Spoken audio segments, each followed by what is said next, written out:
கரூர் மாவட்டம் குளித்தலை சட்டமன்ற தொகுதி அதிமுக சார்பில் பேரறிஞர் அண்ணா அவர்களின் 116வது பிறந்த நாள் விழா பொதுக்கூட்டம் குளித்தலை கிழக்கு ஒன்றியம் நல்லூரில் நடைபெற்றது.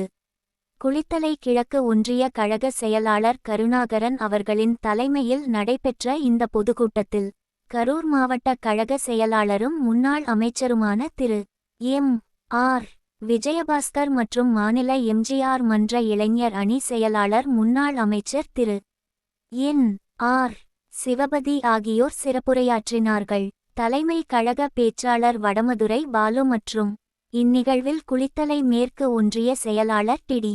விஜயவிநாயகம், தோகைமலை ஒன்றிய செயலாளர்கள் ரெங்கசாமி, சந்திரசேகர், கிருஷ்ணராயபுரம் கிழக்கு ஒன்றிய செயலாளர் இளங்குமரன், குளித்தலை நகர செயலாளர் மணிகண்டன், மாவட்ட அண்ணா தொழிற்சங்க கழக செயலாளர் மருதூர் திருநாவுக்கரசு, மாவட்ட மருத்துவர் அணி செயலாளர் தர்மேந்திரன் உள்ளிட்ட ஒன்றிய நகர பேரூர் கழக நிர்வாகிகள், சார்பு அணி நிர்வாகிகள், பொதுமக்கள் கலந்து கொண்டனர். நெசவு தொழில் செய்கின்ற ஒரு குடும்பத்திலே பிறந்து இந்த நாட்டை எளிமையான முறையில் ஆண்ட ஒரு முதலமைச்சர் பேரறிஞர் அண்ணா பெருந்தகை அவர்கள் எண்ணி பார்க்க வேண்டும். சாதாரண மனிதனும் சாமானிய மனிதனும் இந்த நாட்டை ஆள முடியும் என்று நிரூபித்து காட்டிய ஒரு பேரறிஞர் அண்ணா அவர்கள்.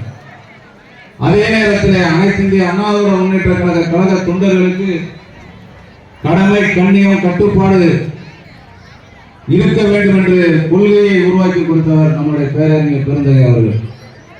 அதை பின்பற்றிதான் அதற்கு பிறகு வந்த நம்முடைய புரட்சி தலைவர் பொன்மனச்செம்மல் இதய தெய்வம் எம்ஜிஆர் அவர்கள், புரட்சி தலைவர் இதய தெய்வம் அம்மா அவர்கள் எல்லாம் அவர்கள் கொண்டு வந்த கொள்கையின் அடிப்படையில் தான் கடந்த 35 ஆண்டு காலம் அனைத்து இந்திய அண்ணா திராவிட முன்னேற்ற கழக ஆட்சி கட்டில் இருக்கிறது என்று சொன்னால் அண்ணா அவர்கள் வகுத்து கொடுத்த கொள்கை.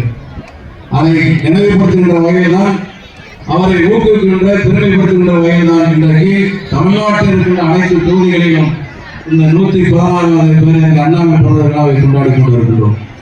புரட்சித் தலைவர் எம்ஜிஆர் நடிப்புலகிலே கொடிகட்டி பறந்து கொண்டிருந்தார் காலம். அவர் அந்த முதலமைச்சர் பதவியை விரும்பவில்லை. அதனால் தன்னுடைய நண்பருக்கு அந்த முதலமைச்சர் பதவியை பெற்றுக் கொடுத்து முதலமைச்சராக இருக்கிறார் கருணாநிதி. முதலமைச்சராக இருந்த பொழுது புரட்சித் தலைவர் எம்ஜிஆர் இருந்தால் தனக்கு இடைஞ்சல் வந்துவிடும் என்ற காரணத்தால் புரட்சித் தலைவரை கட்சியில் இருந்து நீக்குகிறார்.